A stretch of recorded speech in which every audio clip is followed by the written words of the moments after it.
Herdeiros do Reino. 4 jovens em Babilônia e sua fidelidade a Deus. De Josanã Alves. Leitura: Gerson Vini.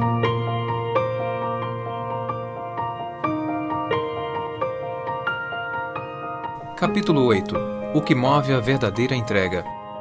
Ellen White escreveu: Deus é que deve ser o objeto exclusivo de nossos pensamentos e adoração. Para C.S. Lewis, não seremos capazes de adorar a Deus nas ocasiões mais sublimes se não tivermos adquirido o hábito de adorá-lo nas mais simples. O pastor Michael Ryan, que por alguns anos serviu como diretor da missão global da Associação Geral da Igreja Adventista do Sétimo Dia, tinha como uma de suas atribuições visitar os países mais desafiadores do mundo para a pregação do Evangelho. Certo dia ele estava em um país visitando alguns pioneiros da missão global. Aquela era a primeira vez na história que um grupo de 23 crentes estava pregando naquele território onde uma das maiores religiões não cristãs do mundo predominava. Ao iniciar a reunião, ele percebeu que apenas 22 deles estavam na sala. Então o líder da missão global do país começou a contar o motivo. Ele disse: existem 17 pessoas que agora estudam a palavra de Deus e oram a Jesus como seu Salvador por causa de nosso irmão. A fé prospera nessa grande cidade do norte do país, mas os fundamentalistas radicais descobriram seu trabalho e o espancaram severamente. Nosso irmão está na UTI com ossos quebrados e dezenas de pontos. Ele continuou: eu o visitei há 2 dias. Embora fraco, sua fé é forte. Repetidamente ele me perguntava: quem irá manter a chama do Evangelho acesa nesta cidade? Na reunião da manhã seguinte, um jovem vestido com uma velha camisa verde se levantou e declarou: eu vou continuar o trabalho do nosso irmão naquela cidade. Imediatamente, um círculo de oração se formou em torno do jovem. A reunião terminou ao meio-dia. Despedidas encheram o ar. E então, o pastor Ryan viu o jovem com a velha camisa verde desbotada parado à sombra de uma pequena árvore. Ele estava prendendo uma caixa esfarrapada de papelão à sua bicicleta velha e gasta. O pastor se aproximou e disse: suponho que você irá voltar para pegar suas coisas antes de ir para o norte. Não, respondeu ele alegremente. Isso é tudo que eu possuo. Em seguida, o pastor Ryan disse: saiba que eu estarei em oração por sua segurança e sucesso. Ouvindo isso, com gentileza o jovem respondeu com estas palavras inesquecíveis: pastor, devo sempre ter em mente que o Senhor não me pediu para ter sucesso. Ele me pediu para ser fiel. Ali estava um jovem com uma velha camisa desbotada e com uma Bíblia bem marcada, se dirigindo para um lugar que mais se parecia com uma cova de leões. Ele estava a segundos de partir com sua velha e gasta bicicleta por muitos quilômetros, com sapatos que tinham buracos em 2 dedos, para levar o nome do precioso Senhor Jesus. Quando ouço histórias como essa, sou levado a fazer as seguintes perguntas: como alguém é capaz de fazer esse tipo de escolha? Como alguém é capaz de sacrificar a vida pela causa de Deus a esse ponto? O que você acabou de ouvir não é uma história sobre como dar estudos bíblicos, nem sobre ofertar para manter missionários trabalhando. Essa história é sobre a disposição de se dedicar à causa de Deus a ponto de fazer sacrifícios pessoais extremos e, se necessário, até entregar a vida pela verdade que professamos crer. Eu acredito que é esse tipo de entrega e fidelidade que nos aguarda nos últimos dias da Terra. Por isso as perguntas anteriores são tão importantes. O livro de Daniel nos ajuda a encontrar as respostas. Afinal, ele e seus amigos várias vezes ao longo do livro arriscaram a vida pela fidelidade e compromisso com a verdade. Uma das maneiras de encontrar essas respostas é considerar sobre o que trata a história desses missionários, ou qual é o principal tema dessa história. O que você responderia? Pense um pouco. Alguns podem dizer: pastor, essa história tem como tema principal o envolvimento missionário ou a entrega completa pela causa ou ainda a disposição de sofrer pela proclamação da verdade. Nenhuma dessas respostas está errada. Essas histórias têm todos esses aspectos. Mas o ponto principal de todos esses temas pode ser resumido na palavra adoração. Não é possível ter o envolvimento missionário, entrega completa à causa de Deus ou disposição de se sacrificar por ela sem a compreensão do que significa a adoração. Esse é o principal tema do livro de Daniel e, na verdade, de toda a Bíblia. Não pense que a decisão de Daniel e seus amigos de não se contaminarem com a comida oferecida por Nabucodonosor envolvia apenas aspectos ligados a orientações de saúde. As orientações de saúde são um dos pontos da adoração. Quando os amigos de Daniel se recusaram a adorar a imagem no campo de Dura, eles estavam adorando. Quando Daniel recebeu um decreto determinando que durante 30 dias ele não deveria orar ao seu Deus, decidiu arriscar a vida em nome da adoração.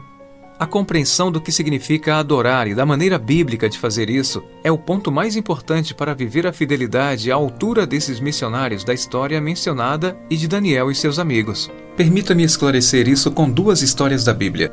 Uma mulher chamada Ana percebeu que não conseguia engravidar.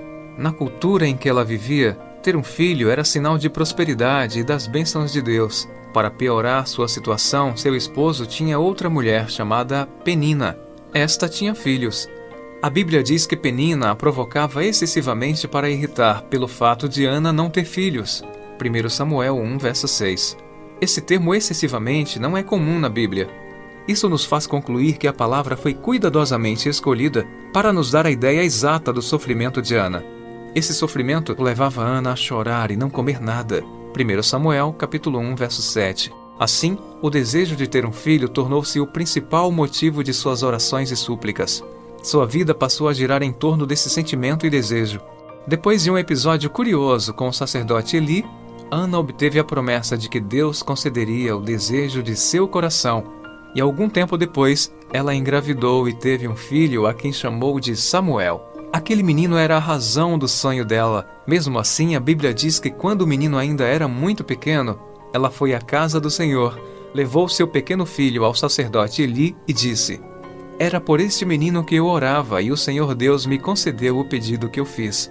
Por isso também o entrego ao Senhor. Por todos os dias que viver será dedicado ao Senhor." E ali eles adoraram ao Senhor.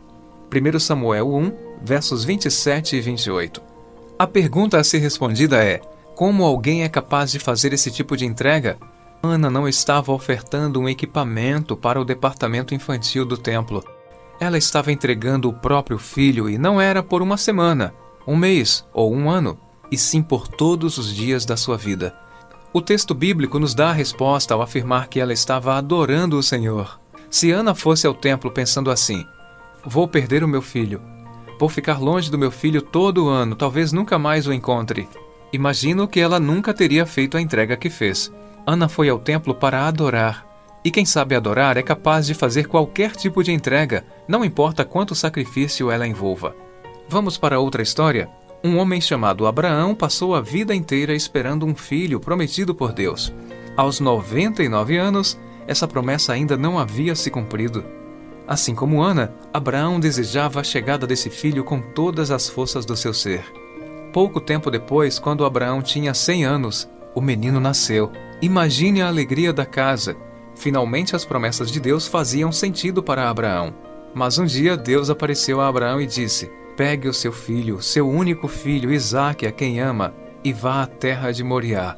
Ali o oferecerá sobre um dos montes que eu lhe mostrar." Gênesis 22, verso 2. No tempo em que recebeu essa ordem, Abraão estava com 120 anos. Isaque era para ele a luz do lar, a consolação da velhice e, acima de tudo, o herdeiro da bênção prometida. A perda desse filho por desastre ou doença teria despedaçado o coração do afetuoso pai. Curvando de dor sua cabeça grisalha, entretanto, foi-lhe ordenado derramar o sangue daquele filho com sua própria mão. Pareceu-lhe uma terrível impossibilidade. Deus pediu que Abraão oferecesse o filho em holocausto, e ele sabia bem o que isso significava. Ele havia passado a maior parte da sua vida oferecendo holocaustos a Deus. A oferta de holocaustos envolvia o ato de cortar a garganta do animal, cortá-lo em pedaços e depois queimá-lo no altar. Era exatamente isso que Deus estava pedindo que ele fizesse com seu filho. A Bíblia nos informa que Abraão decidiu executar a ordem divina e se dirigiu ao local em que deveria realizar o holocausto, acompanhado por 2 servos e pelo seu filho Isaque. Depois de 3 dias de jornada, Abraão ergueu os olhos e viu o lugar de longe. Então disse aos servos: "Esperem aqui com o jumento. Eu e o rapaz iremos até lá e depois de termos adorado, voltaremos para junto de vocês." Gênesis 22, versos 4 e 5. Você percebe as palavras usadas por Abraão? Ele disse aos seus servos que iria adorar a Deus, Mas na verdade ele não iria sacrificar o filho? Essa é a questão. Se Abraão tivesse passado aqueles 3 dias pensando: vou matar o meu filho, vou cortar o pescoço dele e depois queimá-lo, não teria feito a entrega que fez. Ele entendeu que estava indo adorar a Deus, e quem aprende a adorar a Deus é capaz de fazer qualquer tipo de entrega, não importa o que ela envolva. Algumas vezes na vida cristã pensamos assim: tenho que deixar de comer isso de que tanto gosto só porque faz mal? Mas quando entendemos a adoração, passamos a pensar assim: vou me alimentar de maneira que agrada a Deus, pois quero que o meu corpo esteja completamente disponível para a adoração ao meu Deus. Em vez de pensar: só tenho parte da noite livre e ainda tenho que sair para dar estudos bíblicos para as pessoas, pensaremos assim: vou usar os meus dons o máximo possível para adorar o meu Deus e ser usado por Ele na salvação de pessoas. Não iremos pensar: vou ter que entregar dinheiro à igreja, mas assim: vou adorar a Deus com os recursos financeiros que Ele colocou em minhas mãos. O tema da adoração é importantíssimo na compreensão do livro de Daniel e na vida cristã genuína. Por isso continuaremos estudando esse tema nos próximos capítulos, para aprendermos na Bíblia a adorar como Daniel, Abraão e Ana. Nesse momento, quero convidá-lo a abrir a Bíblia e ler uma belíssima oração de adoração feita por Ana, registrada em 1 Samuel capítulo 2, versos 1 a 10. Faça das palavras dela o seu reconhecimento de que Deus é o único digno de adoração.